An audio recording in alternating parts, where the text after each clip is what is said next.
का उद्धार नहीं होता है। ये दोनों चीजें सत्य है और समय से आपको दोनों चीजें मिली, लेकिन आपने उसकी कदर नहीं किया। पहली बात तो संत दरबार में किस लिए जाया जाता है और उनसे क्या मांगा जाता है, क्या देने के लिए आते हैं और बिना मांगे दे देते हैं। और जब तक जिस काम के लिए तो काम नहीं पूरा हो जाता है तब तक मानव शरीर से कभी नहीं जाते। अब ये उनको कोई रूप बनाना पड़े, कोई स्थिति परिस्थिति बनानी पड़े, वो बात एक अलग, वो भी मौजमौजी उनकी होती, क्योंकि जीवों के लिए तो सब कुछ करना पड़ता है। अब जो जीवात्माओं के कल्याण के लिए आया है उससे तो सब कुछ करना पड़ेगा, क्योंकि जीवात्माएं बहुत दिनों से फंसी पड़ी। कितने सतयुग त्रेता द्वापर निकल गए इन जीवात्माओं को फंसा, और इनको कोई अवसर मौका तो मिला नहीं। जो भी सतयुग त्रेता द्वापर में आते जाते रहे, ऋषि मुनि योगी महर्षि अवतारी शक्तियां ब्रह्मचारी, वो बेचारे इस रात से बहुत अलग रहे। राजपाट धन दौलत मान सम्मान सामान मिल गया, पति पत्नी बाल बच्चे मिल गए, लेकिन जीवात्मा को जगाने वाली परमात्मा से मिलाने वाली युक्ति नहीं मिली, जिसे नामदान कहते हैं। यह सबसे बड़ा दान है और सबसे बड़ा धन है, यह सर्वोपरि है। जीवात्माओं के धन का दान ये तो सच्ची में किसी ने दिया ही नहीं था। हाँ, सुनाया तो लोगों ने, लेकिन इस तरीके से वादा करके ये नहीं कहा कि मैंने जिन जीवात्माओं को नाम से जोड़ा है या इनको नाम और शब्द रोड पकड़ाया है, जब तक इन जीवात्माओं को इनके घर नहीं पहुंचा लूंगा मैं इस समस्त लोक मंडल से जाने वाला नहीं हूँ। क्यों? वो अपनी इच्छा से आते, अपनी इच्छा जाते, उनको ना कोई भेजता है ना यहाँ से कोई ले जा सकता, अपनी मौत की मर्जी है, तो उनकी मर्जी पर निर्भर करता है। इसलिए मृतलोक मंडल में ये हमारी प्राचीनतम पद्धति है गुरु करने की। गुरु माने जानकार। अब जिस तरफ का जानकार आप ढूंढोगे, अगर शरीर इंद्रियों के जानकार तो मिल जाएंगे आपको, और आत्मा के जानकार कोई संत महात्मा फकीर, उनकी तलाश खोज करो, मिल जाएगी। जीवों के लिए कहा गया है, गुरु कोई खोज करो भाई, बिन गुरु राह कोई नहीं पाई। ऐसे गुरु की खोज तलाश करो जिसने अपनी जीवात्मा को जगा लिया हो, परमात्मा से मिला लिया और दरबार का दरबानी हो गया, रोज आने जाने वाला। वो तुम्हारी फरियाद को भी पहुंचा देगा और तुम्हारी जीवात्मा को जगा के परमात्मा से मिला देगा। बाकी ये काम सृष्टि में किसी का नहीं है। ऐसा असमृत माली भूमंडल पर आया जिसको किसी ने पहचान नहीं पाया, क्योंकि गुरु के अनंत रूप है, एक रूप नहीं होता। जैसा काल शक्ति भगवान राम और कृष्ण काल शक्ति है, जब यह लंका से जीत के अयोध्या में आए तो प्रवासी मारे खुशी के सब उमड़ पड़े दर्शन के लिए। तो काल शक्ति राम ने कितने रूप बनाए? अमित रूप प्रकटे दई काला, यथा योग मिल सब ही कृपाला। अमित माने अनेकों रूप बनाए, जो जिस भाव में बैठा उसको उसी भाव में दिखाई दिए। यह सबसे बड़ी चीज है। आंखें सबके पास है, लेकिन नजरिया अलग अलग होता है। और वही चीज किसी को दिखाई दे, किसी को दिखाई देगी, और जिसको दिखाई देगी वही वो समझ जाएगा और उसी को अपना के काम करने लगता। इसलिए कहा अनंत रूप। जब राम आए छोटे से परिवर्तन के लिए तो 164 कलमों से आए।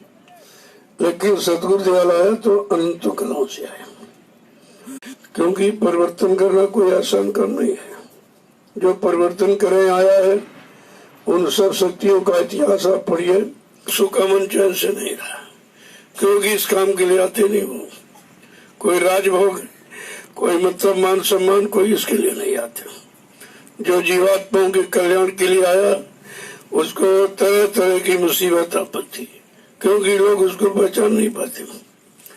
तुम्हारे जैसे हाथ पैर नाक के लिए नहीं होता, और बिल्कुल योग से परिपूर्ण होता है तब और अच्छा लगता है। जिसको बार बार देखने की इच्छा हो, बार बार छूने की इच्छा हो, समझो शरीर कोई खास शक्ति है और वो काम के लिए आई है, और अगर वो अपना परिचय नहीं देगी तो आप समझ नहीं पाएगा।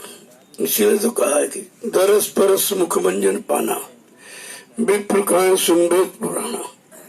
उनका दर्शन करो, स्पर्श करो, प्रसादी मिल जाए, और कोई उठा के कोई मिट्टी कोई चीज दे दे तो ये मत समझो कि मिट्टी है, ये समझिए इसमें कोई दुआ दया भर के और ऐसी चीज देते जिसमें तुमको शंका पैदा होगी। तो मिट्टी रखी कहीं चीनी बतासा, कहीं इलायची दाना समझोगे। तुम्हारी समझ नहीं आ रहा है कि ये प्रसाद बना के दिया गया, किसके लिए? तुम्हारे मन बुद्धि चित्त को बनाने के लिए, साफ स्वच्छ निर्मल पवित्र रखने के लिए दिया। तो गुरु की तो महिमा आदिकाल से है। अब यह है कि जहाँ का गुरु, जहाँ का जानकार मिल जाएगा, वहाँ आपको पहुँचा देगा।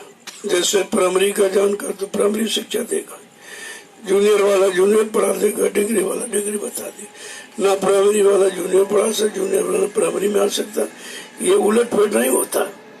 जो जिस शक्ति के लिए आता है और जिस मंडल मुकाम से भेजा जाता है, वो जीवों को उसी मुकाम मंडल की तरफ इशारा करेगा। कहा इसके बाद जब जीवात्मा सब तरह से फंस जाएंगी, निकलने का कोई रास्ता नहीं होगा, तब का वो नामी महाप्रभु अति कृपा दया करके नामी धाम से आएगा और प्रभु नाम को लाएगा। तो वो प्रभु नाम का प्रचार कभी नहीं हो। जब से सृष्टि बनी, हरि नाम राम नाम कृष्ण नाम का तो प्रचार हुआ, लेकिन प्रभु के नाम का प्रचार नहीं हुआ। यह है समृत मालिक की पहचान। और ये कहा जब अनामी प्रभु धाम से कोई प्रभु नाम लेके आएगा, प्रभु नाम का प्रचार कराएगा, प्रभु नाम से जीवात्माओं को जोड़ेगा और अपने प्रभु नाम जहाज पर बैठाल कर इन जीवात्माओं को घर पहुंचाएगा, तब ये जीवात्मा प्रभु धाम पहुंचेगी। और प्रभु धाम पहुंचने के बाद फिर वापस कभी नहीं आएंगे। आवागमन वहां से खत्म होता। सतलोक से संत आते जाते रहते, सतलोक तक आवागमन माना गया है, लेकिन संतों का आना जाना रहता। लेकिन अनामी धाम पहुंच जाने के बाद फिर जीवात्माओं का आना जाना खत्म हो जाता है। इसी को जन्म मरण से छुटकारा दिलाना कहते। ऐसे समृत मालिक समय के जिन्होंने जो प्रभु धाम से आए और प्रभु नाम लेके आए और सबको सुनाया, समझाया, बताया, सिखाया और प्रभु नाम से जोड़ा और कहा तुम इसी और बैठ जाओ, मैं तुमको तुम्हारे घर पहुंचा दूं। कुछ नहीं करना आप, न मालाएं कुमारी, न आँख का नाक बंद करना, केवल कहा तुम विश्वास कर लो और मैंने तो सागर से निकालने के लिए और तुम सब जीवात्माओं को घर पहुंचाने के लिए मैंने नाम का जहाज, प्रभु नाम का जहाज लगा दिया। तुम केवल विश्वास के साथ इस पर बैठ जाओ, मैं तुम्हारे घर पहुंचा दूं। अब ये विश्वास भी नहीं आप कर पाए। सबसे बड़ी बात तो विश्वास। बिन विश्वास न कोनो सिद्धि, बिना विश्वास के कोई काम सिद्ध नहीं होता। मतलब यानी विश्वास खत्म हो गया। जब विश्वास चला गया तो शंका संदेह में आप चलोगे। जहाँ विश्वास खत्म होगा वहीं अविश्वास पैदा होगा और वहीं शंका संदेह भूल चला जाता है। तो हमें आपको ये सब सोचना चाहिए था। इसलिए गुरु की महिमा है। इस मृत लोक मंडल में कोई देवी देवता नहीं, वो तो देवलोक में बैठे। देवी देवता देवलोक में है जो मृतलोक के ऊपर है, और उसके ऊपर ब्रह्मलोक ब्रह्मा जी का है, उसके ऊपर विष्णु भगवान का विष्णुलोक है वहाँ बैठे, और उसके ऊपर शिव जी का शिवलोक वहाँ बैठे, और उसके ऊपर राम का साकेत लोक वहाँ बैठे, और उसके ऊपर कृष्ण का गोलोक वहाँ बैठे। लेकिन यहाँ कोई नहीं है, यह मृतलोक है।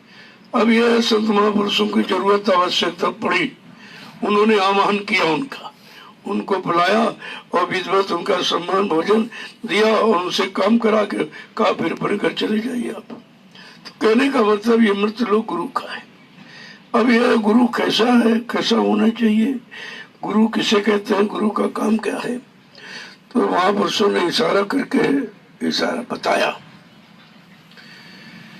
कि गुरु बिन मिलो मन को धोई, गुरु बिन मैलो मन को धोई। इस मन की गंदगी यहाँ कोई नहीं उतार सकता, न पूजा न पाठ न तीर्थ न व्रत न हवन जब तक यज्ञ न धन दौलत, ये कुछ नहीं है। कहा वो बिना गुरु के मन की गंदगी कोई उतार नहीं सकता, और जब तक मन की गंदगी उतरेगी नहीं और जीवात्मा के साथ वो जुड़ेगा नहीं और जीवात्मा अकेले जाएगी नहीं, कि उसने वादा किया था कि मन मैं तुमको साथ में लेकर ही आऊंगी, जब तक तुम साथ नहीं आओगी मैं भी नहीं आऊंगी। और वो बेचारी वचनबद्ध हो गई है।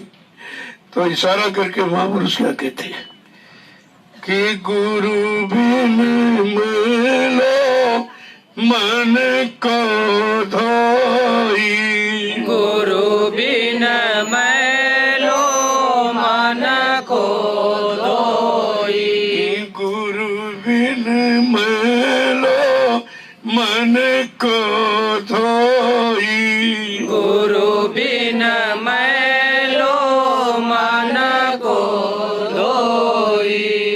कोटि जन्म को कालिक लागा, कोटि जन्म को कालिक लागा, कोटि जन्म को कालिक लागा, कोटि जन्म को कालिक लागा। मन निज शोभा खोई, मन निज शोभा खोई, गुरु बिन मैलो मन को धोई, गुरु बिन मैलो मन को धोई।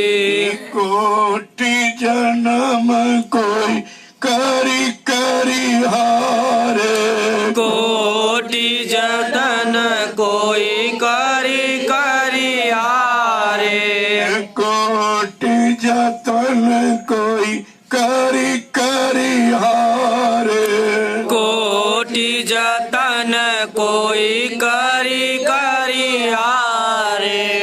कागा हंस न होई, कागा हंस न होई, गुरु बिन मैलो मन को धोई, गुरु बिन मैलो मन को धोई, गुरु बिन मैलो मन को धोई, गुरु बिन मैलो मन को धोई। तात संग चलो मन मेरे, ताते संग चलो मन मेरे, तात संग चलो मन मेरे, ताते संग चलो मन मेरे, जहाँ गुरु सत्संग होई, जा गुरु सतसंग होई, गुरु बिन मैलो मन को धोई, गुरु बिन मैलो मन को धोई। और तुम जाके निज राज कमाना, तुम जाके निज राज कमाना, तुम जाके निज राज माना, तुम जाके निज राज क्या माना। हम गुरु चरण समोई, हम गुरु चरण समोई। हम गुरु चरण समोई, हम गुरु चरण समोई। गुरु बिन मेला मन को धोई, गुरु बिन मैलो मन को धोई। जन्म जन्म की कालिक लागी, जन्म जन्म की कालिक लागी। मन निज शोभा खोई, मन निज शोभा खोई। गुरु बिन मेलो मन को धोई, गुरु बिन मैलो मन को धोई। जय गुरुदेव। उपस्थित सत्संगी परिवारजनों, इस मृत लोक मंडल में गुरु की बड़ी जरूरत आवश्यक है। जैसे अच्छे लालन पालन के लिए अच्छे माँ बाप की जरूरत पड़ती है, अच्छी शिक्षा के लिए अच्छे अध्यापक की जरूरत पड़ती है, अच्छे स्वास्थ्य के लिए अच्छे डॉक्टर वैद्यकीय की जरूरत पड़ती है, और स्वच्छ प्रशासन के लिए अच्छे राजा की जरूरत पड़ती है।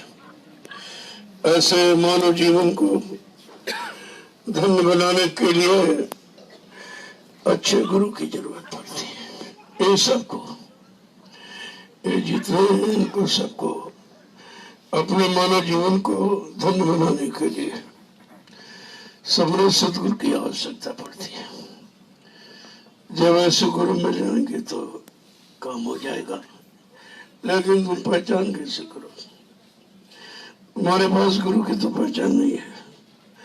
तुम दाढ़ी वाल कपड़ा जाते रहते, कोई बाहरी ये क्यों इसको गुरु मान लेता, जबकि ये कुछ नहीं। वो तो उसकी पहचान उधर इधर नहीं कुछ। जब जीवात्मा का दिव्य आँख न खुलेगा, अपने सदगुरु की तुमको पक्की पहचान हो जाएगी, और वो भी साधना के द्वारा, पूजा पाठ के द्वारा नहीं, साधना के द्वारा।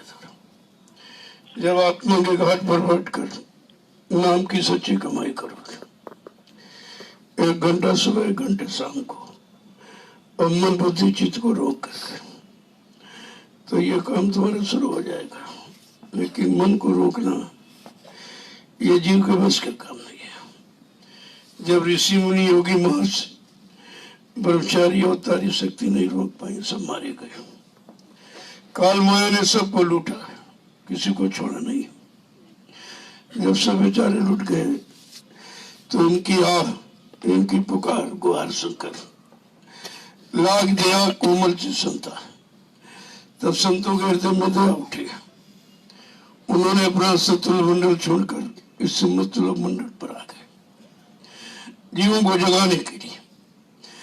और जीवो जाग जब खड़े, जो जिन्होंने उनको अपना सब कुछ मान लिया और तन मन सब कुर्बान कर दिया, उनको तो वो ले गए, बाकी ये छूट गए। आप फिर ये जगाने वाले आए, इसके बाद ले जाने वाला आएगा। ले जाने वाला आएगा, वो उसकी पहचान होगी, वो नाम जहाज लेके आएगा। उसी नाम जहाज पर जीवात्मा सवार। लेकिन सब नहीं बैठेंगे। नाव लगाई शब्द की गुरु ने, चढ़ बैठे कोई सूरवीर बैठेगा। एक कामी क्रोधी लोभी लालची आलसी, ये नहीं बैठेगा। कोई भी त्रागी जो मतलब नहीं इन सबसे अलग हो चुका हो, वो तो सवार हो जाएगा।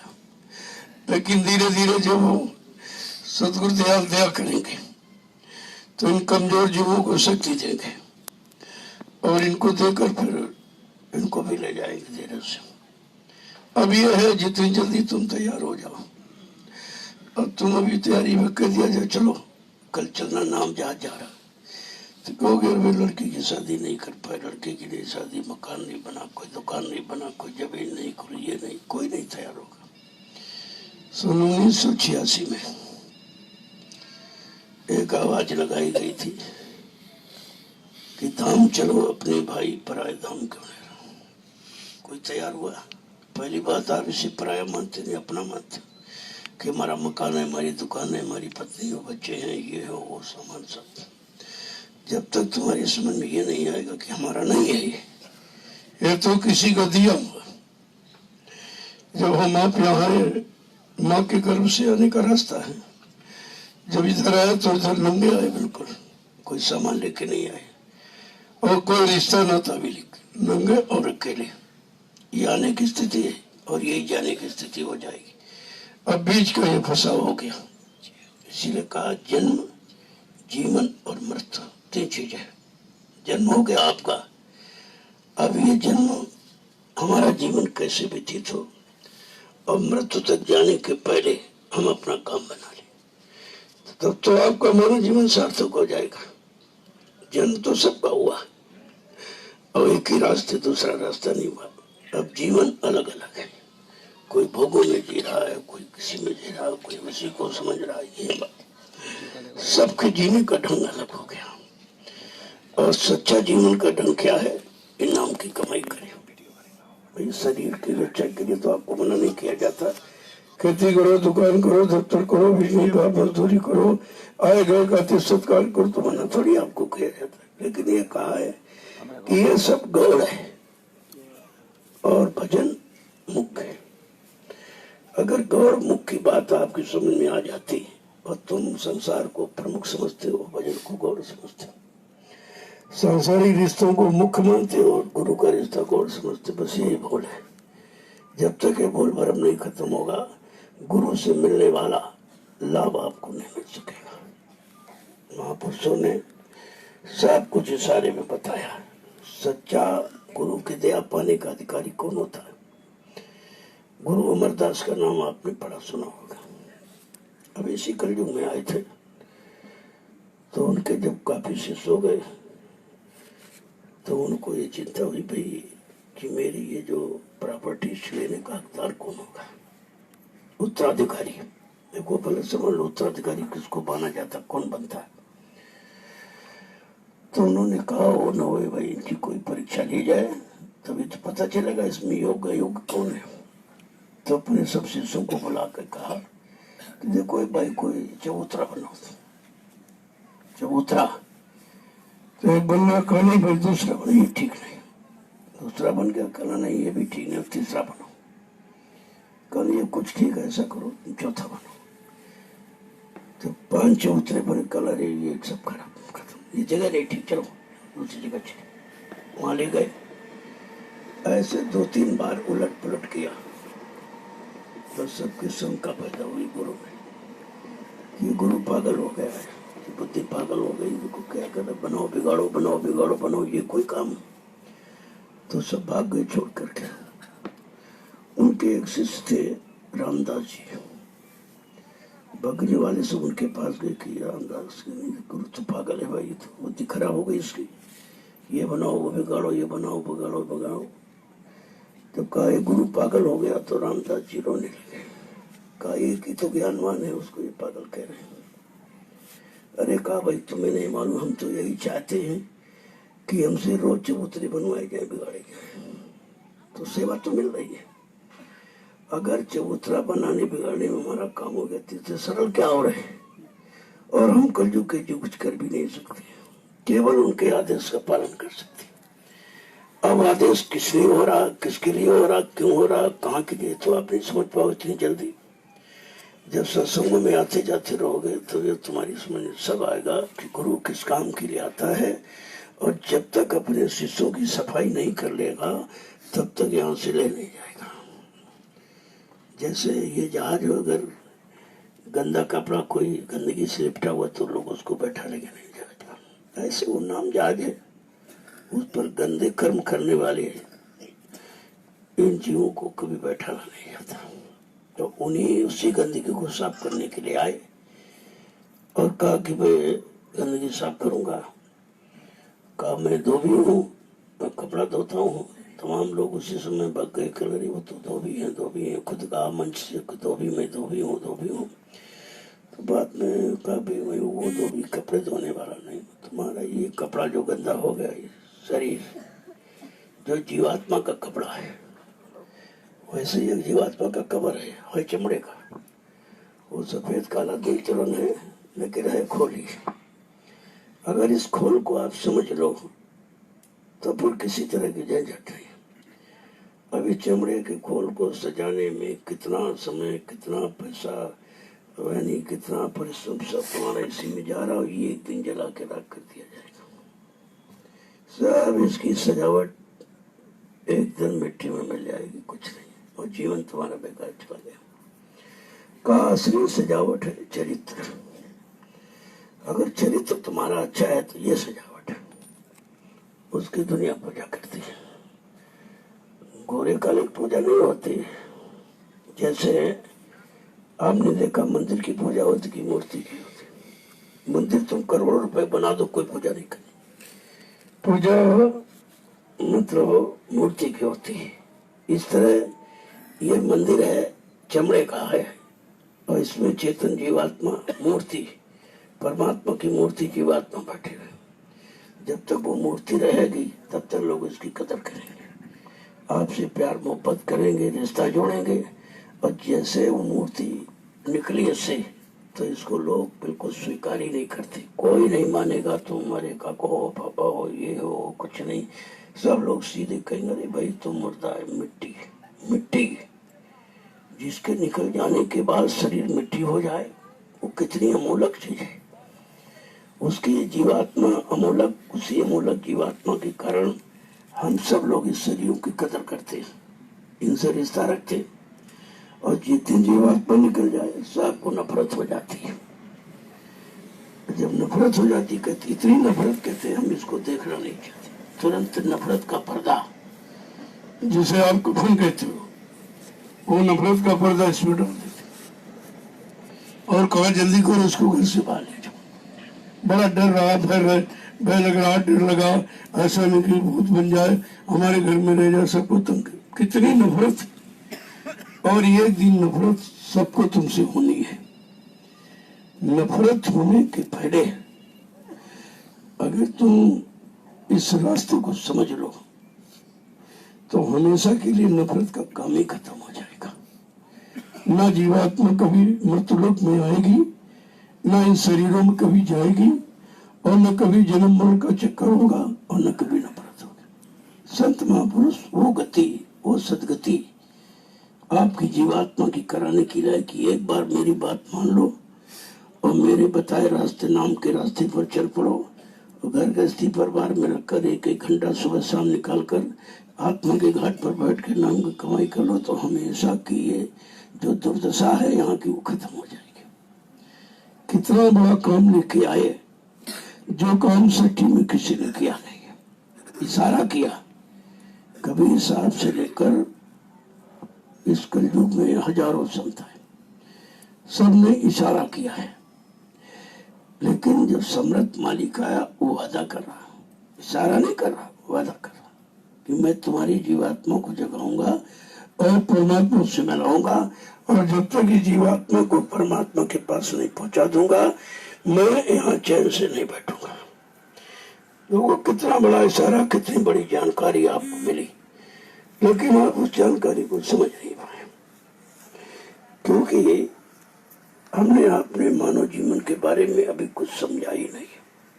केवल इतना जानते हो कि खाना पीना, सोना, कमाना, मलमूत्र त्याग करना और औलाद बच्चे पैदा करना, इसके अलावा इस शरीर का कोई मतलब ही नहीं। आप जानते, अरे ये तो सारे शरीर कर रहे हैं, ये खट कर्म है, 6 कर्म, ये तो पशु पक्षी कीड़े मकोड़े सब करते हैं। लेकिन मानव शरीर सत्कर्म के लिए मिला। 7वां कर्म, सच्चा कर्म क्या है? जीवात्मा जगह परमात्मा से मिले, जीवात्मा अपने सतलोक सचखंड पहुंचे, ये है सत्कर्म। और इसी सत्कर्म को कराने के लिए संत महापुरुष आए और आपको आकर ये रास्ता दे दिया। भी नहीं पूछा तुम इस रास्ते के जानकार की मतलब लायक हो कि नहीं हो, पाक साफ निर्मल हो कि नहीं हो, कितने को कर्म किए, कितने पाप किए, कितनी गंदगी डाले, कुछ नहीं। अगर ये सब पूछे तो कोई जीव जा ही नहीं सकता। ये कुछ नहीं पूछा उन्होंने, और आपको बिना मांगे शरण में ले लिया और नाम दान दे दिया। कहा ठीक है, बीज डाल दिया जाएगा कभी न कभी, जब इसको अनुकूल परिस्थितियां मिलेंगी तो अंकुरण हो जाएगा। तभी कहा संत बीज नीच कर उपजे तो संत का संत, और संत बीज बिन से नहीं आए पड़े जो झोल, और कंचन विष्टा गिरा घटे न ताको मोल। सोना को जैसे नाली में डाल दो, अगर ले जाओ धोखे तो का कीमत कम हो जाएगी। ऐसे संत का बीज, संत का जीव किसी छोटी जाति में, गरीब में कहीं पैदा हो जाए तो, लेकिन उसकी कीमत कभी कम नहीं होती है, उसका ज्ञान कभी खत्म नहीं होता है, जानकारी कभी उसकी जाती नहीं है। यह सब आपको जानकारी सत्संग के माध्यम से करनी चाहिए। जब तक सत्संग नहीं मिलेगा आप कुछ नहीं समझ सकते, क्योंकि सत्संग ही, संतों की वाणी, संत के वचन ही तुमको सच्चे रास्ते पर लाके खड़ा करेंगे, सच्चे रास्ते पर चला के सच्चे मार्ग से ले जाकर के सतलोक पहुंचाएंगे। बाकी यहाँ कोई रास्ता नहीं है। तो असल में जानकारी न मिलने के कारण और जीव में उत्सुकता भी नहीं है, जानने की इच्छा भी नहीं है कि चलो भाई नहीं है तो जानकारी ली जाए। तुम कभी ये भी नहीं सोचते हो कि चलो अच्छे गुरु की खोज करें, भाई उनके पास जाएं, कुछ बैठे, मतलब कुछ अपनी बात बताएं कि भाई यहाँ तो कोई सुख मिला नहीं, हमारा इतना जीवन, इतनी आयु निकल गई, का कोई सच्चा रास्ता है कि नहीं है, सुख शांति पाने का है कि नहीं है। कभी नहीं कोई इच्छा करे। वो तो जबरदस्ती आपको सुनाने लगे कि जब सुनेगा धीरे धीरे धीरे धीरे जानकारी ले लेगा, गुणन मनन करेगा तो करने लगेगा। ऐसे किया तभी समय लगा। अगर पिछले संतों ने जीवों को पूर्णतः जगा दिया होता तो आज मेहनत नहीं करनी पड़ती। इससे मालूम देता है जितने संत आए उन्होंने जानकारी तो दी, लेकिन जगाने का काम नहीं किया कि नहीं नहीं इसको भाई जगा। क्यों? कबीर साहब ने उसमें लिखा है कि अगर जीव नहीं मानता है तो कहते कहा सुनी माने नहीं, दे धक्के दो चार। तो ये कह रहे हैं कि कहना सुनना नहीं मानता तो मारो धक्का, चला जाने कभी जगह उठेगा तो कितनी में, मतलब कोई वहां पर इस तरह की दया नहीं है। लेकिन जब समर्थ मालिक आया सबको गले लगा रहा, कहा नहीं नहीं नहीं इनकी कोई कमी गलती नहीं है, ये अज्ञान जीव हैं, बेचारे भटके हुए हैं, चलो इनको तो रास्ते पर लाके खड़ा किया जाए, मेहनत किया जाए और मतलब यानी इनका काम हो जाएगा, ऐसी कोई बात नहीं हो। वो मेहनत से कभी डरते नहीं। बाकी जितने आए सब डर गए बेचारे। इशारा किया नहीं माना, कहा जो सैन बहन माने नहीं उससे कछु न कहे। कहा जो सैन बहन कुछ नहीं समझ रहा उससे कुछ कहो मत। तभी जीव कभी नहीं जा पाता। अन्य संतों की तरह अगर सम्राट मालिक ने भी ये रास्ता अपनाया होता तो इतने 45 करोड़ जीवों का जगना बहुत मुश्किल था। एक जीव नहीं जग पाए। तो आपको ये सब जानकारी इसलिए तो दी जा रही है कि सत्संग के माध्यम से ही जानकारी तुम्हारे तक पहुंचेगी और सत्संग ही आपको जगाएगा, सत्संग आपको खड़ा करेगा, अच्छे बुरे पाप पुण्य की पहचान बचाएगा और सत्संग ही तुम्हारी जीवात्मा को जगा के घर पहुंचाएगा। बाकी कोई रास्ता यहाँ नहीं किसी तरह का। तभी संत महापुरुषों ने इस पत्थर पूजा, जड़ पूजा को बहिष्कार किया कि भाई इससे जीव बेचारा फंसा पड़ा हुआ निकल नहीं पाएगा। इसलिए जड़ पूजा से हटाकर चेतन पूजा की तरफ ले गए। चेतन पूजा क्या कहते? नाम चेतन है। जब चेतन देश से कोई चेतन शक्ति आएगी और चेतन नाम को यहाँ जगाएगी, वो चेतन नाम जीवात्मा को पाए, तब जीवात्मा में चेतना आएगी, तब जगेंगी। और जब जगेंगे तभी अपने घर पहुंचेंगे, इसके पहले नहीं जा सकते। क्योंकि ये जानकारी तो लोगों को यहाँ ही नहीं कि जगाने वाला कौन है, ले जाने वाला कौन है, पहुंचाने वाला कौन है, ये तो जानकारी लोगों को ही नहीं बिल्कुल। क्योंकि यहाँ सब सुनाने वाले आए, सुनाने वाले, गाने बजाने वाले, भाषण स्मित प्रवचन करने वाले, उनसे दान दक्षिणा रुपया पैसा लेने बटोरने वाले आए। लेकिन जीवात्मा कैसे जगेगी, परमात्मा से कैसे मिलेगी, अपने घर कैसे जाएगी, ये नहीं किसी ने बताया। और यहीं से ये सब गड़बड़ी हो गई, इतनी गड़बड़ी हो गई कि जिसको सुधारना बड़ा मुश्किल हो रहा है। अब जैसे आंधी है, आपने कांटे बीन के रखे एक जगह, कूड़ा कचरा एक जगह रखा, आंधी आ गई, उसने उड़ा फिर सबने फिर फैला दिया। ऐसे संत महापुरुषों ने मेहनत करके 45 करोड़ जीवों को इकट्ठा किया और काल की आंधी आई, उससे उड़ के फिर वही जहां से आए फिर वही पहुंच गए। कितनी बड़ी मेहनत के बाद क्या हुआ, इसको कहते लीला। लीला माने झूठ है तो झूठ, ये सत्य नहीं है, झूठ है। लेकिन ये झूठ सिद्ध कब होगा और सत्य सामने आएगा कैसे? जब तक सत्य, उसी झूठ को कलयुग कहते हैं, उसी सत्य को सतयुग कहते हैं। ये समझना आपको कि जब गंदगी हटेगी मन की, पाक साफ निर्मल मन हो जाएगा, तभी वहां पर सतयुग आ सकेगा। कहते नहीं सतयुग की अगवानी है, लेकिन अगवानी कब करोगे आप? अगवानी कौन करेगा? जो पाक साफ निर्मल पवित्र होगा, वो अगवानी करेगा, और उसी की अगवानी से ये सतयुग पदार्पण करेगा। तो वैसे तो सतयुग हमारे आपके लिए नहीं है। शायद आपको ध्यान होगा, बहुत पहले एक इशारा किया गया था कि बच्चा सतयुग तो आएगा, लेकिन सतयुग आने पर तुमको अपनी सबसे प्रिय वस्तु खोनी पड़ेगी। प्रिय वस्तु खोनी पड़ेगी, क्योंकि सतयुग की आवाज है सतयुग लाने की। सतयुग लाने पर अपने धाम चले जाएंगे, फिर यहाँ रह के तुम करोगे क्या? इसलिए साधक के लिए कलयुग ठीक है। जब तक कलयुग रहेगा, मालिक रहेगा, जाएगा नहीं, क्योंकि उनका अभियान है कलयुग को भगाने का। और जिस दिन कलयुग चला जाएगा, उसी दिन वापिस धाम चले जाएंगे। फिर सतयुग लेके आप क्या करोगे? तो सतयुग तो संसारियों के लिए, अध्यात्म के लिए सतयुग नहीं है, बल्कि साधक के लिए सतयुग खराब, कलयुग ठीक है। कलयुग जब तक रहेगा, महापुरुष को रहना पड़ेगा, जो उनका एक ही संकल्प है, कलयुग को भगाऊंगा, सतयुग को लाऊंगा। जब सतयुग ला देंगे तो सबका काम, जो लोग यहाँ रहने वाले हैं, राज मिल जाए, पाठ मिल जाए, सुख मिल जाए, ये मिल जाए, वो अपना रहेंगे। और जिनको धरा पर रहना ही नहीं, क्योंकि धरा पर सतयुग आ जाएगा, तो जिनको धरा पृथ्वी पर रहना, उनके लिए सतयुग ठीक है, जिनको घर जाना उनके लिए कलयुग ठीक है। तो कलयुग सतयुग की बात अभी समझ में नहीं आई लोग। अभी सभी कहते भाई सतयुग कब आएगा, सतयुग कब आएगा? तुम्हारे लिए सतयुग आई नहीं, तुम कोई बात करते हो। अगर सतयुग चाहते हो तो इसका मतलब तुम रहना चाहते हो, फिर घर नहीं जाना चाहते हो। जिसको अपने घर जाना हो, सतयुग लेके क्या करेगा? सतयुग तो यहाँ के लिए, वहां तो है नहीं सतयुग। तो अभी सतयुग और कलयुग की बात समझ में नहीं आई लोगों। और एक कॉन्फ्रेंस हुई थी फरीदाबाद में, हरियाणा में, तो इसमें 45 पत्रकार आए। वो उत्तर वितर्क करने के लिए कहने लगे कि बाबा जी ये बताइए कि वो क्या तुम्हारे यहाँ दूरदर्शी में अच्छे लोग हैं? कहा मैंने ये तो नहीं कहा, मैंने कहा जब तुमको अच्छे लोग कहीं न मिले सुनना चुपचाप, तो मैंने 1 करोड़ लोग तैयार किए जो तुम्हारे समाज देश की व्यवस्था को बिना तनख्वाह के ठीक कर देंगे, और तनख्वाह मैं इनको अलग से दूंगा। मैं इनको केवल कार्य कराऊंगा और इनकी जीवात्मा को जगाऊंगा।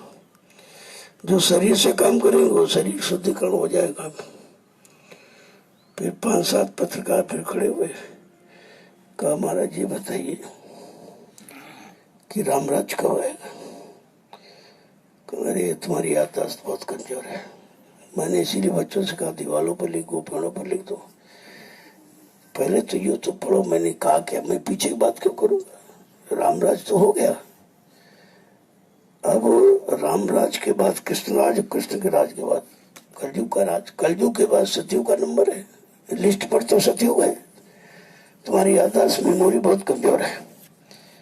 कहा पहले पढ़ो। मैंने ये कहा कलयुग में कलयुग जाएगा, कलयुग में सतयुग आएगा। न कलयुग कहीं जाएगा, वो यही रहेगा। जैसे तुम्हारे घर में कोई मेहमान आ जाए, तुम्हारा घर लेके थोड़ी चला जाएगा, 2-4-10 दिन रहेगा और चला जाएगा। ऐसे कहा, मैंने अपनी तपस्या त्याग के बल पर 1000 वर्ष युग को सतयुग लाने का मैंने संकल्प लिया है और जितने जीवों को मैंने नामदान दिया इन सब को पार करूंगा। इसलिए 1000 वर्ष का अगर नामदान दिया, माला नहीं कर दो तो दूसरी बार से, तीसरी बार से, 400 तो 7 जन्म तक पीछा करता। तो कहने का मतलब ये है। फिर वो खैर बैठ गए। फिर 5-7 पत्रकार फिर खड़े हुए। कहें, आप ये बताइए कि जैसे प्रबोधित ब्रह्मचारी है, महेश योगी है, सतपाल जी है, हिमालय योगेश्वर है, ये वो है, इनकी तमाम फैक्ट्रियां चलती है, क्या आपका भी कोई ऐसा कारखाना? कहा, मैंने कारखाना लगा रखा। एकदम से दौड़ के आ गया कि उसे कृषि मिल गई। भाई अभी तक कोई नहीं जान पाया इनके पास। कहा, मैंने मथुरा में इंसान बनाने का कारखाना मैंने लगाया है। कहा, मैंने मथुरा में इंसान बनाने का कारखाना लगाया, मैं इंसान बनाता हूँ। फिर सब चुपचाप बैठ गए। फिर एक बुढ़ा पत्रकार था, वो बच्चा, वो खड़ा हो गया। कहा, आप जब भगवान हैं तो ये सब कर दीजिए, सब सुधार ये हो जाए। कहने कि समय के पहले अगर कर दूंगा तो तुम समझे नहीं पाओगे। अरे कहा, नहीं, बिल्कुल मान लूंगा।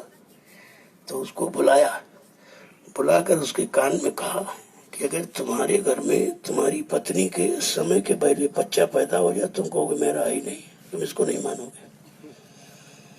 एकदम खोपड़ी इनकी सब भी खराब हो। कला, नेताजी है, शिवाजी है, नेताजी है, शिवाजी। तो इसे प्रचार शुरू हो गया। कला, और कोई खोपड़ी ऐसी हो नहीं सकती। कहा, तुम्हारे घर में तुम्हारी पत्नी के अगर समय के पहले बच्चा पैदा हो जाए तो तुम कहोगे हमारा ही नहीं, तुम इसको नहीं मानोगे। मेरी बात कैसे मान लो? जबर की बात तुम्हारी समझ में नहीं आती। महापुरुषों का वो दिव्य ज्ञान है। एक बार और ऐसे विदेशी आया, मतलब सत्संग होता था, तो अब उसके समझ में क्या है, वो तो बहुत भूमि का रहने वाला। कहा, अब ये सब क्या कह रहे हो, तुमको समझ में नहीं आता। कहा, ये साइंस ऑफ सोल है, आत्मा का विज्ञान। कहा, हम तो इसको बिल्कुल नहीं मानते। कहा, अच्छा बैठ जा। तो कहा कि देखो, तुम्हारे घर में एक दिन तुम्हारी पत्नी नाराज हो गई, तुम्हारे दोनों में झगड़ा हुआ, तुम्हारी पत्नी 5-7 चप्पल तुम्हारे मारे थे, एकदम चौंक गया। करीबी हम तो इंग्लैंड में रहते हैं, यहाँ मथुरा में कैसे जाएंगे?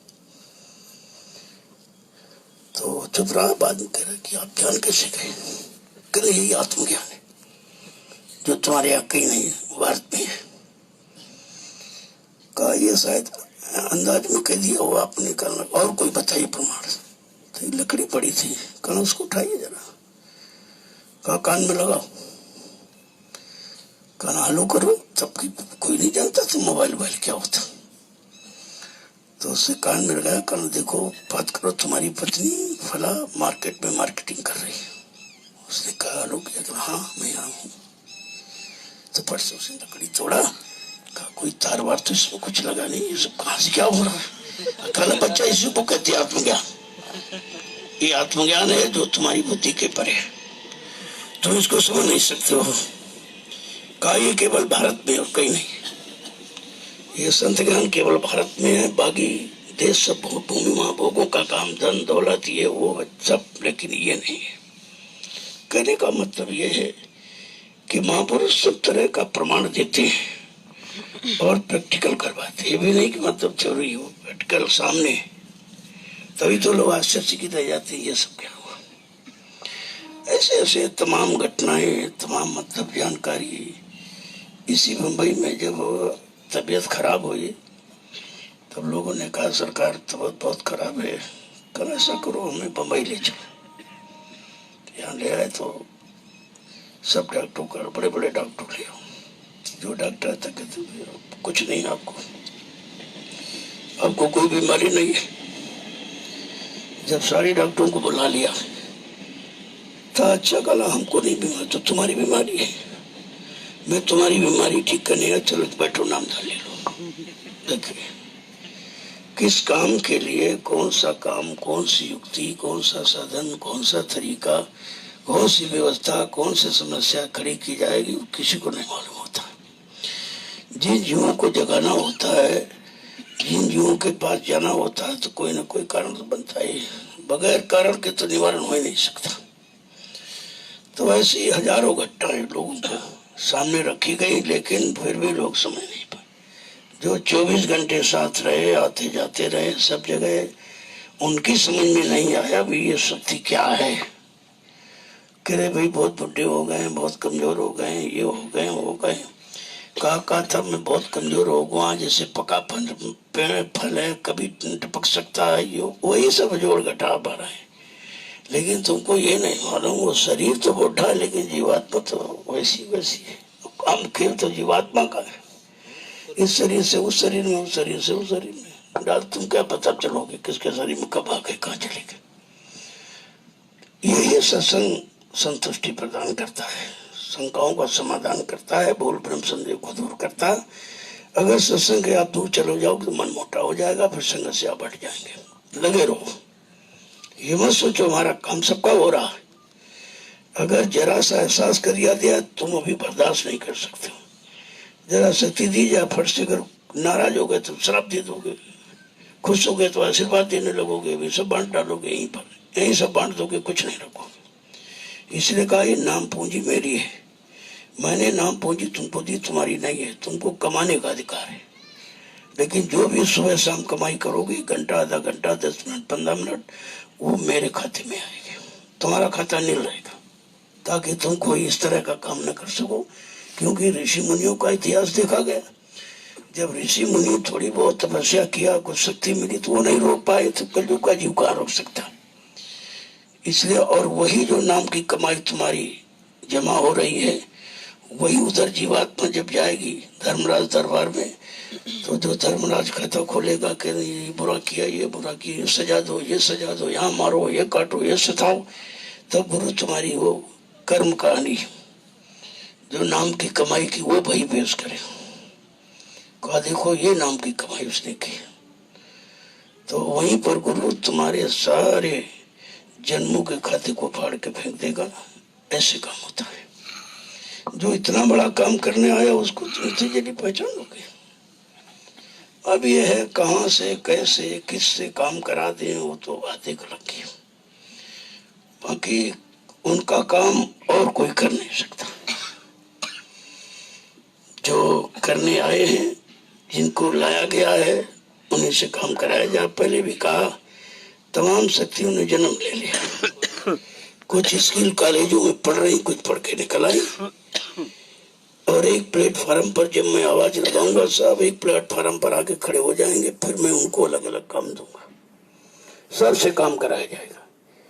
कहा तुम नौकरी के लिए दौड़ते हो, कहते नौकरी नौकरी, अरे इतना काम होगा तुम कर नहीं पाओगे। काम हुआ कहाँ कोई, जिधर आप नजर डालिए कहीं काम कुछ नहीं, सब विभागों में एकदम कोई काम नहीं। कहा इतना काम दूरदर्शी में होगा तुम कर नहीं, क्योंकि सच्चे ईमानदार लोग रहेंगे नहीं, तब तक बेईमान हो जाएंगे धन के लालच में, और हमको सच्चे लोगों की जरूरत है। तो एक आया कि सरकार मैं एमएलए का चुनाव लड़ रहा हूँ, आप दया कर दीजिए। अरे कहा भाई गंदगी में क्यों कूद रहा है, इस गंदगी में क्यों कूद रहा है। नहीं मारे, कल हमारा बड़ा वर्चस्व है, बड़ी जानकारी है, बहुत लोग हमको चाहते हैं। कहा अच्छा अच्छा जा जा जा जा। अब वो चुनाव लड़ा तो 10 वोटों से हार गया। हाय कहा सरकार 10 वोटों से मैं हार गया। अरे कहा तुझे नहीं मालूम कि 10 वोट कम कराने में हमको कितनी ताकत लगानी पड़ी, तुझको हराने में कितनी ताकत लगानी पड़ी। नहीं तू जाता तो भी वहां बदनाम कर देता संगत की, जय गुरुदेव वाला आया भी नहीं कुछ कर रहा, तुम अकेले क्या कर सकता हूँ। जहां सो कसाई वहां ये की क्या बसाई, क्या कर सकता हूँ। तब से कहा आप देखो जय गुरुदेव नाम से चुनाव लड़ोगे तो हार जाओगे, चोरी करोगे तो पकड़ जाओगे, ये 2 काम मत करना कभी। आगे व्यवस्था परिवर्तन है, हमको जरूरत पड़ेगी अच्छे लोगों की। और कहा जब हम व्यवस्था बनाएंगे तो लोग तैयार नहीं होंगे, ऐसे हाथ जोड़ते लोग, ऐसे हाथ कि अब हमको कुछ नहीं चाहिए। क्यों, जो सेवादार होगा, जिसको विधायक सांसद करते हो आप, कहा 29 दिन महीने में होते, 29 दिन अगर क्षेत्र में तो पैदल चलेगा, थोड़ी दूर तो साइकिल से आएगा, लेकिन ये गाड़ी घोड़ी बंगला नहीं मिलेगा कुछ, और 5 साल के लिए बच्चों से दूर रखा जाएगा उसको। केवल एक ही सेवा करोगे, देश सेवा, परिवार सेवा नहीं। और तुम्हारे बच्चों की देखभाल राष्ट्रीय खुद से की जाएगी। और पूर्ण शाकाहारी का प्रमाण पत्र, ये एज का, उम्र का, जाति प्रमाण पत्र, ये प्रमाण पत्र नहीं, चरित्र प्रमाण पत्र खान पान का, ऐसी व्यवस्था होगी। तो कहा कि कोई तैयारी नहीं होगा। कहेंगे भाई हमको, क्योंकि 30 दिन में 29 दिन काम, 1 दिन कागज सबमिट करो, फिर काम, ऐसे। और 5 साल तुम्हें बच्चों से पास जाने नहीं दिया जाएगा। मैंने कोई नहीं तैयार होगा। वो तो बंगला और कार और रुपया पैसे के लिए दौड़ रहे हैं, कोई सेवा के लिए थोड़ी दौड़ रहा है। इसीलिए आश्रमों का जगह जगह निर्माण कराया गया, जगह खरीदी गई है, आश्रम बना दीजिए पूरे हिंदुस्तान में। ये आश्रम वही व्यवस्था है जो आगे भविष्य में सतयुग दूरदर्शी के द्वारा सतयुग आएगा। और दूरदर्शी व्यवस्था में 25 महात्मा केंद्र में होंगे। उसी तरह प्रांत में, जिले में, तहसील, ब्लॉक, न्याय पंचायत, ग्राम सभा बच्चों में होंगे। और ये आश्रम सब इन्हीं से, न्यायालय यही मतलब कार्यालय होंगे, इन्हीं से कार्य चलाया जाएगा। बताइए कौन तैयार होगा? कोई संसद विधायक के लिए? वो तो अभी लूट के लिए घूम रहे सब, कि पहले लगाओ और फिर 5 साल कमाओ। 2-3 महीने खर्च कर दिया प्रचार में करोड़ों रुपए, और 5 साल फायदा करेगा। तुम करो सेवा, नहीं करो सेवा। अरे भाई, उसने तो ये खरीदी है जब सीट, तो अपने पैसे पूरे करेगा, तुम्हारी सेवा करेगा। और तुम्हें यह मालूम नहीं कि भारत का सिद्धांत है, चुनाव सिद्धांतों की लड़ाई है, यहाँ पैसे की लड़ाई है। जो ज्यादा पैसा खर्च कर दे वही चुनाव जीत जाता है सिद्धांतों की लड़ाई। और जब सिद्धांत खत्म हो गए, कोई सिद्धांत ही नहीं रहा है, तब तो अलग दरबार वाली बात है। भाई ठीक है, कब तक चलेगी करना, जब तक चलेगी तब तक सही। ये सब संदेश आपको जब 2003 का काफिला निकला, उस काफिले में सब जगह शोर मचाया गया। पहली बात 1986 25 दिसंबर 86-87 का काफिला, जो 16 प्रांतों में, उधर आसाम है, उड़ीसा है, ये सब। तो पूरे काफिले में 3 महीने लगातार एक ही बात इशारा किया गया कि बच्चा, एक राजा था, राजा बड़ा धार्मिक था। जब वो मर गया तो उसके बच्चे को राज सौंप दिया गया। वो थोड़ा ठीक नहीं था, जैसे गद्दी पर बैठा तो सूखा पड़ गया। इतना सूखा पड़ गया कि सारी प्रजा त्राहिमाम करने लगी, और पशु पक्षी मरने लगे पानी के बगैर। तो मंत्री ने कहा, राजन, कि आपके राज्य में बड़ा अनैतिक हो रहा है, क्योंकि कानून है हिंदुस्तान में, जास राज प्रजा दुखारी, सो न पवस नरक अधिकारी। जिसके राज में अगर प्रजा दुखी है, वो राजा सीधे नरक में जाएगा। अब वो प्रजा का मतलब चाहे देश का प्रधानमंत्री हो, राष्ट्रपति हो, प्रदेश का मुख्यमंत्री हो, जिले का डीएम हो, तहसील का तहसीलदार, ब्लॉक का अध्यक्ष हो, या गांव का प्रधान हो, घर का मालिक हो, एक ही नियम है सब। इसके आश्रित इतने लोग रह रहे हैं, अगर वो तकलीफ, मुसीबत, आपत्ति में है तो वो नरक में जाएगा। एक सिद्धांत है ये संत का। तो कहा, राजन, आप बड़ा करो, कल क्या करें मंत्री, जल्दी बताओ। कल ऐसा करो, एक ब्राह्मण को बुलाओ और भगवान नाम का जाप शुरू करो। ठीक है भाई। अब किसी को क्या मालूम ब्राह्मण कौन होता है?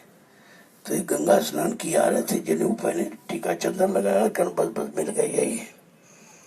कहा, चलो तुमको राजा ने बुलाया। बेचारा घबरा गया, अरे राजा ने बुलाया? कहना नहीं, चिंता मत करो, राजा ने तुमको से बुलाया, तुमको प्रभु नाम का जाप करना है, और राजा मुमा का इनाम देगा तुमको। और चलते ब्राह्मण देवता चलते पड़े बेचारे। तो अभी वो ये सोच रहे हैं कि मैंने तो किसी भगवान को देखा नहीं है, कौन सच्चा कौन झूठा है। अब वो इसी चक्कर में पड़ गए कि अगर राम का नाम लूँ तो कृष्ण भगवान नाराज होंगे, मेरा नाम क्यों नहीं लेता। अगर कृष्ण का नाम लूंगा तो शंकर जी नाराज होंगे कि मेरा नाम भाई क्यों नहीं ले रहा है। शंकर जी का नाम जब तो हनुमान नाराज हो जाएगा, हनुमान जी पे देवी देवता नाराज हो जाएगा। बेचारा बड़ा चिंता में पड़ गया, क्योंकि उसने तो किसी को देखा नहीं था। और धीरे धीरे धीरे धीरे उसके अंदर से यही निकल रहा, क्या जाप करूं क्या ना करूं, क्या जाप करूं क्या ना करूं। जब 2 महीने हो गए तो राजा ने कहा, मंत्री 2 महीने एक ब्राह्मण भगवान नाम का जाप करा, सुधार कुछ नहीं हो रहा भाई। कैसा करो राजन, दूसरा ब्राह्मण बैठा था और दूसरा ढूंढ के ले आए। तो उससे कहा, चलो तुमको भगवान नाम का जाप करना। राजा ने बुलाया और एक ब्राह्मण जाप कर रहा है। कहा चलो भाई देखेंगे वो क्या कर रहा है। जब दूसरा वाला आया उसने देखा कि ये क्या कर रहा, क्या जाप करूं क्या ना करूं, क्या जाप करूं, ये सही होगा तभी तो उसको मना नहीं किया जा रहा। दूसरा बेचारा कह रहा, भाई जो ये करे सो मैं करूं, जो ये करे सो मैं करूं। अब 2 ब्राह्मण बैठे हैं जाप, लेकिन भगवान का नाम किसी में नहीं है, तो लाभ किससे होगा। जब 4 महीने बीत गए तो राजा ने कहा, मंत्री 4 महीने हो गए, 2 ब्राह्मण भगवान नाम का जाप कर रहे हैं, सुखा में कोई सुधार नहीं हो रहा है। क्या करे, जल्दी करो। महाराज तीसरा ब्राह्मण लाग बैठा और तीसरा लाया गया, वो दोनों से कुछ होशियार था। कहा चलो भाई देखेंगे 2 ब्राह्मण क्या कर रहे हैं। जब वो आया तो उसने देखा कि पहला कह रहा क्या जाप करूं क्या ना करूं, क्या जाप करूं क्या ना करूं। दूसरा कह रहा जो ये करे सो मैं करूं, जो ये करे सो मैं करूं। तो तीसरा कह रहा, अरे भाई ये धांधली कब तक, इसमें तो भगवान का नाम ही नहीं कोई। कल ये धांधली कब तक चलेगी, ये धांधली कब तक चलेगी। अब जब 1 साल पूरा हो गया तब राजा ने कहा, मंत्री 1 साल हो गया, 3 ब्राह्मण जाप कर रहे हैं, कोई सुधार नहीं हो रहा। कहा राजन त्रिदोष हो गया, त्रिदोष जल्दी करो, चौथा ब्राह्मण लाग बैठा लो, तुम्हारे राज का सर्वनाश हो जाएगा। कहा भाई ढूंढ के ले आओ। ढूंढ के चौथा तीनों से होशियार था। जब वो आया उसने कहा चलो भाई देखे 3 ब्राह्मण क्या करें। एक कह रहा क्या जाप करूं क्या ना करूं, दूसरा कहा ये कह रहा सो मैं करूं, तीसरा कह रहा ये धांधली कब तक चलेगी, तो चौथा कह रहा भाई जब तक चलेगी तब तक सही है, जब तक चलेगी तब तक सही है। अब 1.5 वर्ष हो गया, 4 ब्राह्मण जाप कर रहे हैं, सुधार कुछ नहीं, क्योंकि भगवान का नाम किसी में नहीं है। तो राजा ने कहा, मंत्री चलो चल के देखा जाए कि मतलब 1.5 वर्ष हो गया और 4 ब्राह्मण जाप कर रहे हैं, कोई सुधार नहीं हो रहा। जब उन चारों ने सोचा कि राजा आज खुद ही आ रहे हैं, अब इनाम मिलेगा, तो राजा को देखकर बड़ी जोर से चिल्लाने लगे, क्या जाप करूं क्या ना करूं, ये करे सो मैं करूं, ये धांधली कब तक चलेगी, जब तक चलेगी तब तक सही। तो राजा ने कहा, बदमाशो अभी तक चली लेकिन अब नहीं चलेगी। कहने का मतलब ये था, जब महाराजा अपनी सचिव व्यवस्था को लेके आएंगे तब ये धांधली खत्म होगी, इसके पहले कोई खत्म नहीं कर सकता। एक से बढ़ बढ़ के, एक कह रहा एक ठेका खुलाएंगे शराब, दूसरा कह रहा हम 4 खुलाएंगे, एक कह रहा एक टैक्स लगाएंगे, कल हम 20 टैक्स लगाएंगे, कल एक तरह महंगाई, कल हम 20 तरह महंगाई। सब ये तो लगा हुआ, क्या करूं क्या करूं, जो करूं सो मैं करूं, यही हो रहा है। पूरी राजनीतिक व्यवस्था को खोलकर महापुरुषों ने कह दिया और समझ किसी ने नहीं पाया। इशारा है ये, इसीलिए कहा गया है, संत वचन अटपटे झटपट लखे न कोय, और जो झटपट कर लखे तो चटपट दर्शन हुए। अगर समझ में आ गया कि साधु संत की उल्टी बानी और बरसे कंबल भीगे पानी, समझ में आया किसी की जो कैसी उल्टी बानी। बात सत्य है, कंबल जिसमें कम ताकत कंबल होता है वो बहुत जल्दी गुस्सा एकदम बरस पड़ता, लोगों पर टूट पड़ता है एकदम क्रोध में आकर के। बात तो उन्होंने सही, बरसे कंबल भीगे पानी, जो पानीदार है जिसमें कुछ शक्ति ताकत भरी वो बर्दाश्त कर लेता है, वो अपनी अच्छी सच्ची सुंदर वाणी से सबको प्रसन्न कर देता है। तो महात्मा का इशारा तो है, लेकिन इशारा बगैर सत्संग के आपके समझ में कुछ नहीं आया। इशारा भी समझदार के लिए होता है। तो मानव जीवन का सच्चा अर्थ जब भी समझ में आएगा जब मानव जीवन के जानकार संत महात्मा फकीर मिले आएंगे, उन्हीं को मालूम है। तभी कहा था कि भजन बिना नादान उम्र तुन खोए दई सारी, भजन बिना नादान उम्र तुन खोए दई सारी, और गुरु बिना नादान जन्म की भई तेरी ख्वारी। कितना सारा बड़ा क्या कहने की ऐसी समय ऐसी व्यवस्था मानव जीवन ही नहीं समझ पा रहा। मानो कि जीवन मिला किस लिए? कहा मानो जीवन जीने के लिए नहीं, मरने के लिए। जीवन जीने के लिए तो मरने के लिए मिला, लेकिन मरने के पहले अगर हम अपना काम बना ले दोबारा न मरना पड़े। असली चीज तो ये है कि दोबारा फिर मरना ना पड़े, तब तो आप मानव जीवन का अर्थ जान रहे हैं। और बार बार मर रहे घोड़े गधे की तरह, तो फिर मतलब क्या निकला? इस योनि में फिर इस योनि में फिर इस योनि में। इसीलिए कहा था कि गर्भवास में वादा किया, जो वादा किया था कि भाई मेरी जीवात्मा नरक कुंड में है परमात्मा सीधे कृपा करके इसको बाहर कर दो। का वादा किया तो सब भूल गए आप। क्यों भूल गए? जब वादा किया तो मुसीबत थी, और मुसीबत निकल कर जो बाहर है तो माया के चक्कर चोरने भूल गए सब। आपको पता ही नहीं सब क्या है। कि बालापन हंसी खेली गमायो, बालापन हंसी खेली गमायो, जवानी तेरिया संगीत रायो, देख बुढ़ापो सर का फन लागो, कि बुद्धि भई बड़ी, उम्र तिन खोय गई सारी, कि भजन बिना नादान, उम्र तुन खोय गई सारी, और गुरु बिना नादान, जन्म की भई तेरी ख्वारी। क्या कह रहे हैं कि एक दिन काठी बने तुम्हारी, कोई नहीं साथी। एक दिन काठी बने तुम्हारी, कोई नहीं साथी, और घर के कहत सवारे करो, घर के कहत सवारे करो, भ्राता सुत नारी, उम्र तेन खोय गई सारी, ही भजन बिना नादान, उम्र तुन खोय गई सारी, गुरु बिना नादान, जन्म की भई तेरी ख्वारी। कितना इशारा करके कि बिना भजन के बिना गुरु के ये मानव जीवन सार्थक हो ही नहीं सकता। तुम कहते हो धंधा तो पैसे बंगला फ्लैट से गाड़ी मोटर से, अरे भाई ये तो जड़ सामान है काल का। जब काल का शरीर का जड़ सामान, शरीर खत्म सामान खत्म, तुम्हारा प्रयोग फिर ये नहीं आएगा। क्या करें कि जब जब राजा लेन को मार करे भारी, जब जब राजा लेन को मार करे भारी, और धर्मराज जब लेखा मांगे पोल खुले सारी, उम्र तूने खो गई सारी, कि भजन बिना नादान, उम्र तूने खो गई सारी, गुरु बिना नादान, जन्म की भई तेरी ख्वारी।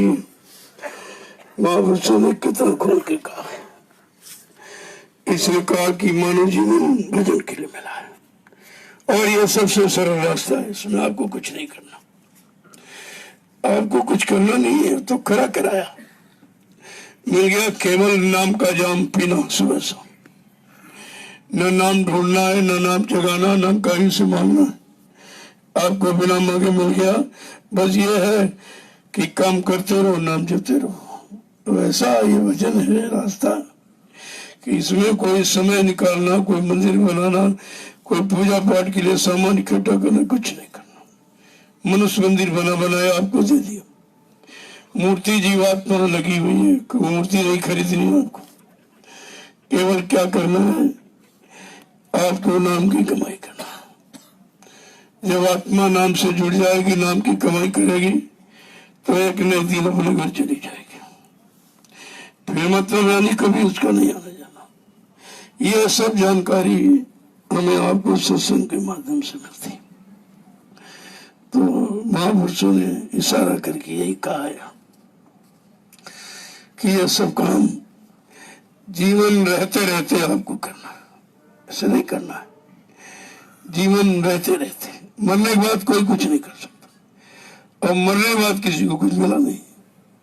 अरे भाई जिंदा मिलेगा कि मरने मिल जाएगा। और यहाँ तुमको सब उल्टा सिखाया जाता। जो लोग सिखाने पढ़ाने आते हैं वो तो नगद आपसे ले लेते हैं, पैसा दो, सामान दो, ये दो। उनसे कहो भाई हमको पुण्य कब मिलेगी? कल बाद में मिलेगी, तुम्हारी पुण्य है उधार। और ये नहीं बताया कब मिलेगी, कहाँ मिलेगी, तुम किस जन्म में होगे, किस योनि में, हम किस योनि में होंगे, भाई कैसे आपसे मतलब नहीं मांगेंगे, पता ना चलता। कहने का मतलब ये जब तक संत महापुरुष नहीं मिलेंगे सच्चाई तो आप यहाँ समझ नहीं सकते। काल ने ऐसा झूठ का मसाला बना दिया है कि सत्य को दिखाई नहीं देगी कि सत्य क्या कैसे कहते। तो जीवन का असली राज रहस्य भजन। हम सबको देखो, एक इशारा हुआ था 1987 में, जब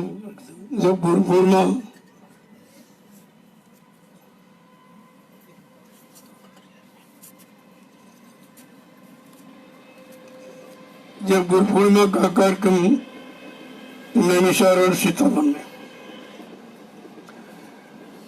और वो 10 तारीख से 30 तारीख तक हुआ था, 13 दिन के थे। उसी समय कहा गया था अब जितना समय आगे आ रहा इसको भजन वर्ष समझ के व्यतीत करना, समय खराब है। कहा जाओ सुबह से सामूहिक भजन करो, जगह जगह सामूहिक मदरसे, आध्यात्मिक विद्यालय खोल लो, और कई लो तो अपने बाल बच्चों को बैठा के करो, लेकिन सामूहिक भजन आप प्रारंभ कर दीजिए, तुम्हारे लिए अच्छा होगा। थोड़े दिन तो लोगों ने चलाया, ये चाटकार थे, उन्होंने सोचा कि बाबा जी ने तो हमारा सब धंधे खत्म कर दिया, अब भक्ता प्रवक्ता सब खत्म हो गए, अब ये कमा के कौन लाएगा, कौन हमको देगा, तो आदेश को खत्म कर दिया। फिर अध्यक्ष मंत्री बनाना शुरू किया, वक्ता प्रवक्ता बनाने शुरू किए, जगह जगह दौड़ने, तुम सेवा ये सेवा ले आओ, तुम सेवा ले आओ, सेवा ले आओ, और 60% हमको दो, 40% तुम खा जाओ। वो काम खत्म हुआ, अभियान, ये अभियान चल गया, और आज भी वो चल रहा। जो अभियान ये चलाते हो मेरे कार्यक्रम कभी नहीं आएंगे, उनको डर लगता है।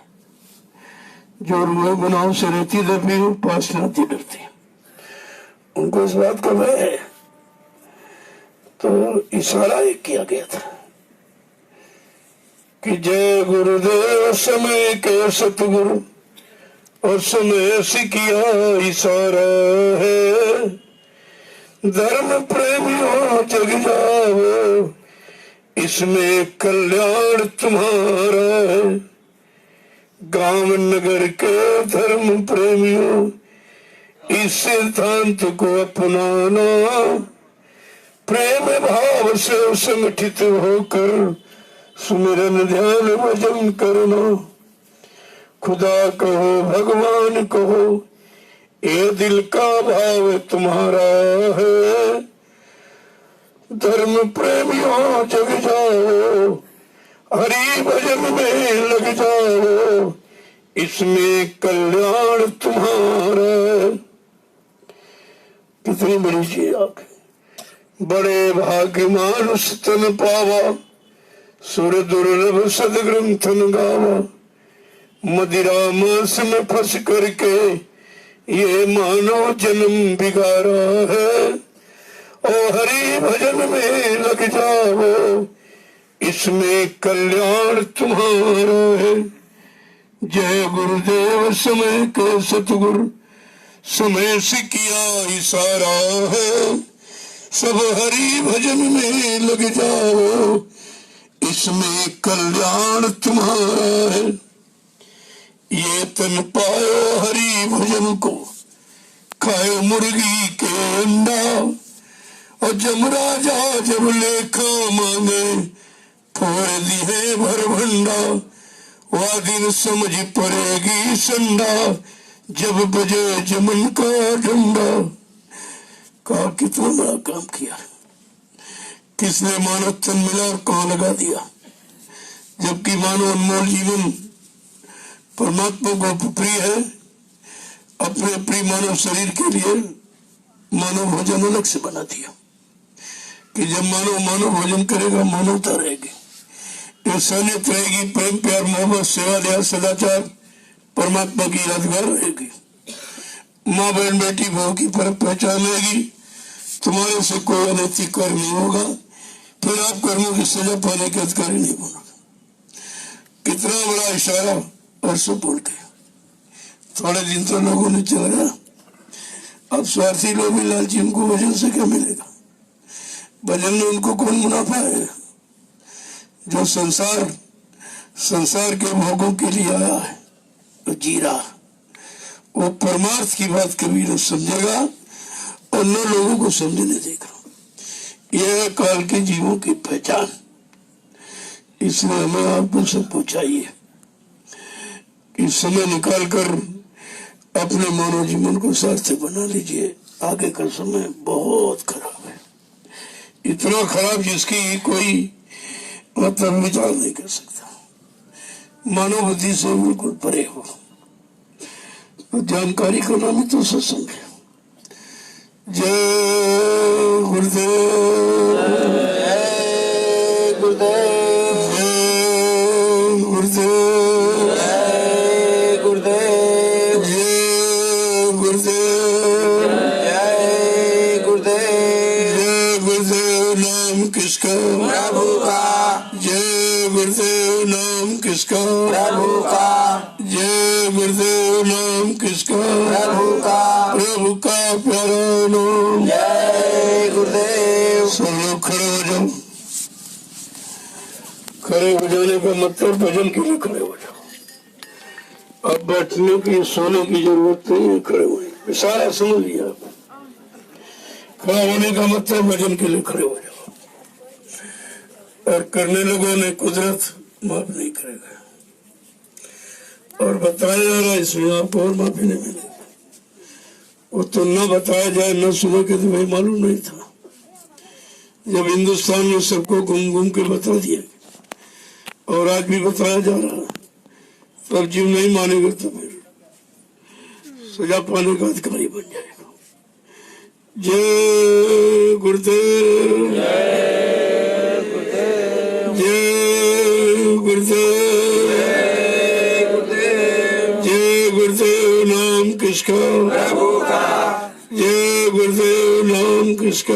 प्रभु का। प्रभु का प्यारा नाम। जय गुरुदेव। जोर से बोलो, जय गुरुदेव। सब मिल बोलो, जय गुरुदेव। बोलना होगा, जय गुरुदेव। अभी से बोलो, जय गुरुदेव। दर्द हरेंगे, जय गुरुदेव। सब कष्ट हरेंगे, जय गुरुदेव। सुख शांति भी देंगे, जय गुरुदेव। सबके दाता, जय गुरुदेव। सबके मालिक, जय गुरुदेव। प्रेम से बोलो, जय गुरुदेव। ये नाम नहीं इंसान का, ये नाम है भगवान का। ये काम नहीं इंसान का, ये काम है भगवान का। जय गुरुदेव, जय गुरुदेव।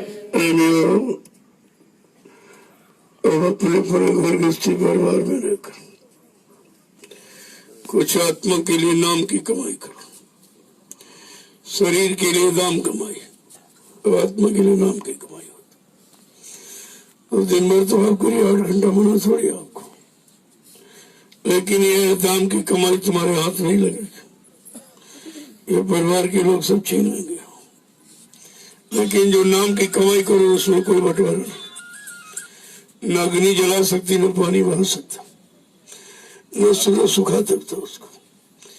ऐसा अमूल्य धन नहीं है, इसे चोर चुरा नहीं सकता है, कोई छीन नहीं सकता, परिवार के लोग हिस्सा बंटवा नहीं सकते।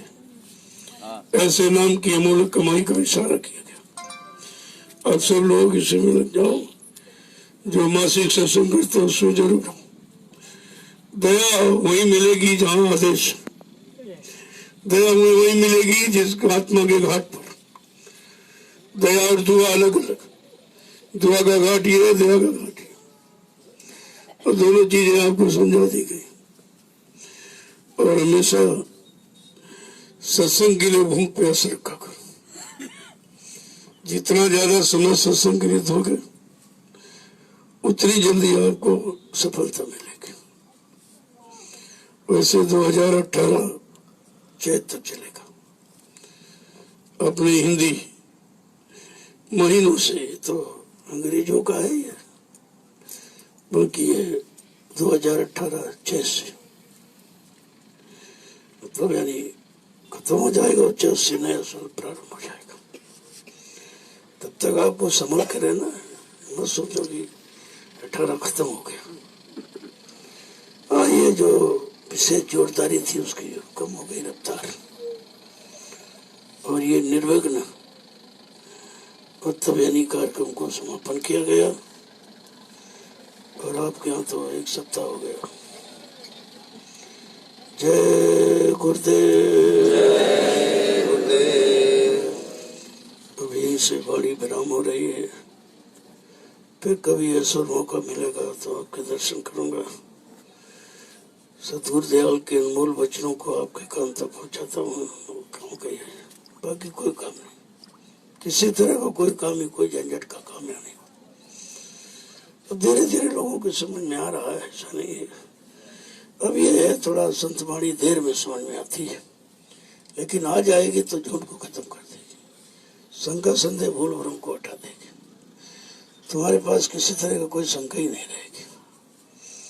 और वैसे तमाम लोग जाके यहाँ से हैं, जो तुमने धन की सेवा खर्च की है उसमें हजारों जीवों का काम हुआ है, ऐसा नहीं है।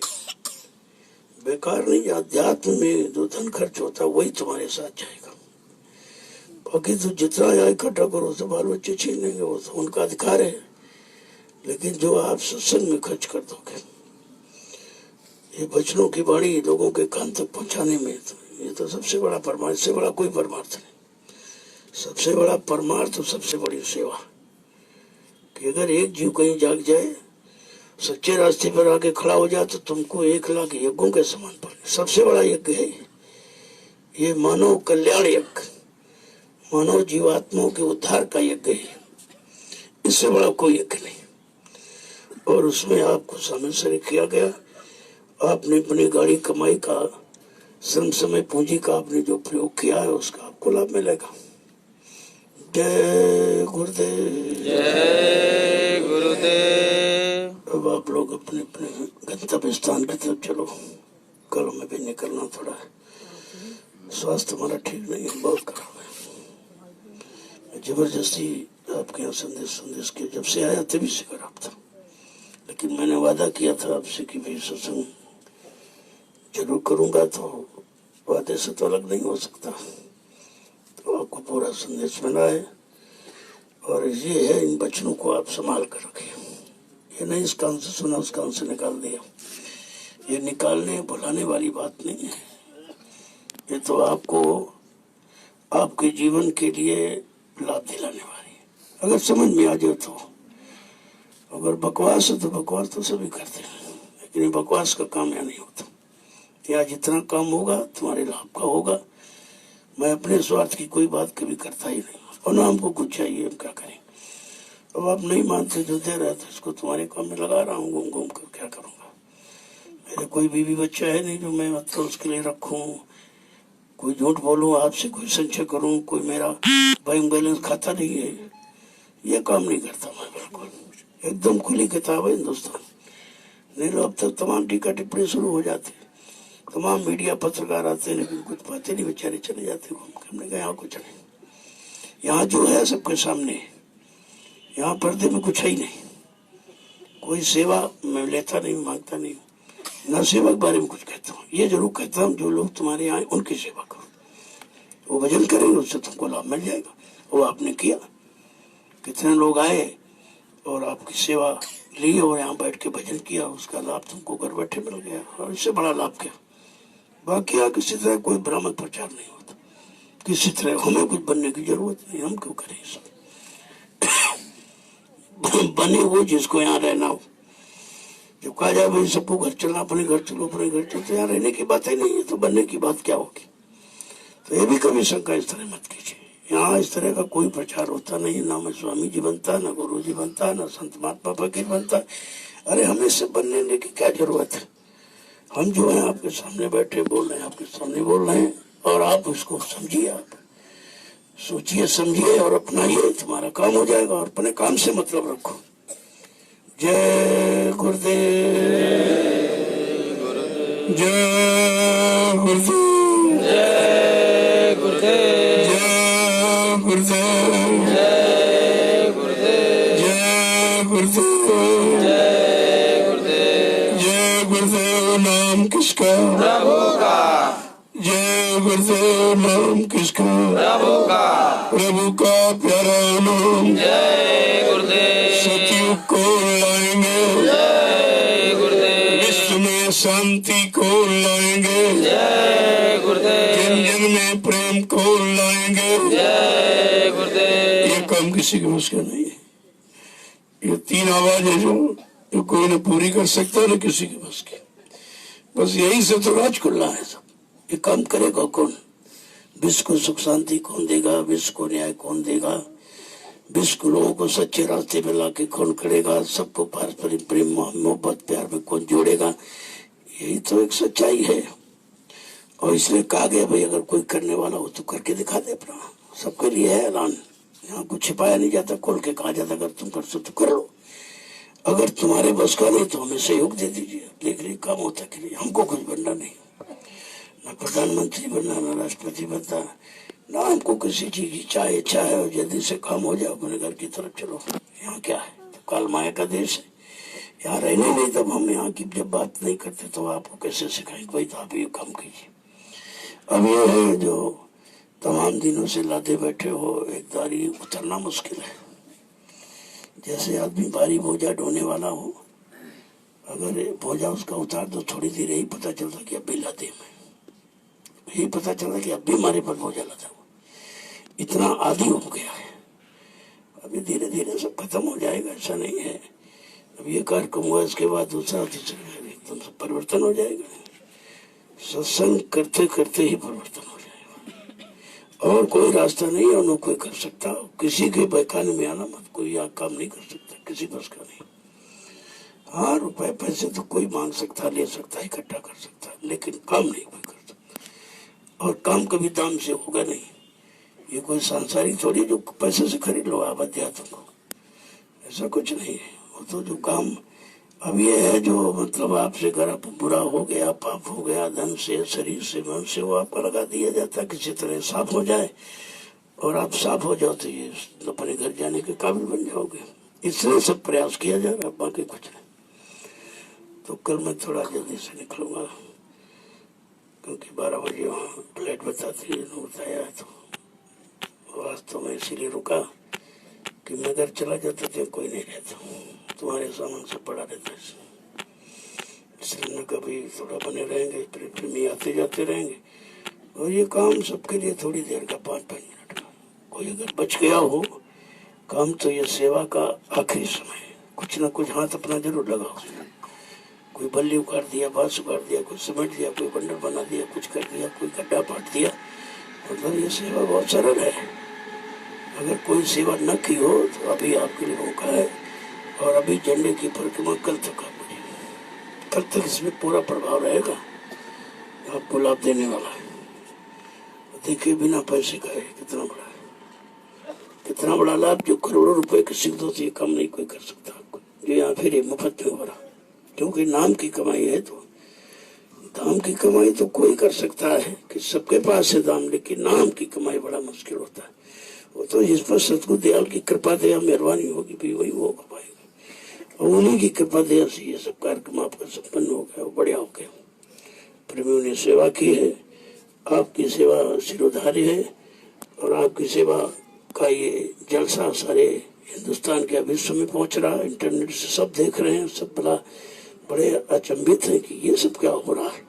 ये तो कभी किसी युग में नहीं हुआ, किसी ने किया ही नहीं ये सब काम, जो काम ये हो रहा है। अरे मैंने कहा जो काम करने आया उसी पर जानकारी, तुम क्या जानो, तुमने कभी काम किया नहीं। जय गुरुदेव। अब आप सब लोग चलिए, मैं भी थोड़ा विश्राम करूं क्योंकि शरीर बहुत थका हुआ है और ये 3 महीने से ही खराब है, उसी में स्थिति में कार्यक्रम कर रहा हूँ। कार्यक्रम लगे हुए बहुत पहले से, अभी लगे हुए हैं।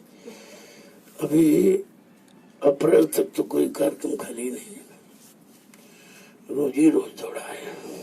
अब आप सोचिए, जब आप एक हफ्ते में कितने थक गए हो, परेशान हो गए हो। यहाँ तो 6 बरस से यही हो रहा। आपके यहाँ ऐसे लखनऊ में हो जाएगी, उसके बाद जहाँ जाओ वहाँ इसी तरह भीड़, और भीड़े ज्यादा, और ये मिलना इनसे मिलना, उनके सुनना इनके सुनना। तो अगर 4 आदमी तुमको सुनाए तो तुम थक जाओगे। यहाँ लाखों आदमी रोज सुनाते हैं, सुनता हूँ उनकी वही परेशानियों को भी। जैसे चलो भाई कोई ना कोई गुरु महाराज की दया हो जाए, भी आप लोग ये कर लो ये कर लो, सबका काम हो बन जाएगा। काम गुरु की दया से होगा, और नहीं कर सकते। जय गुरुदेव।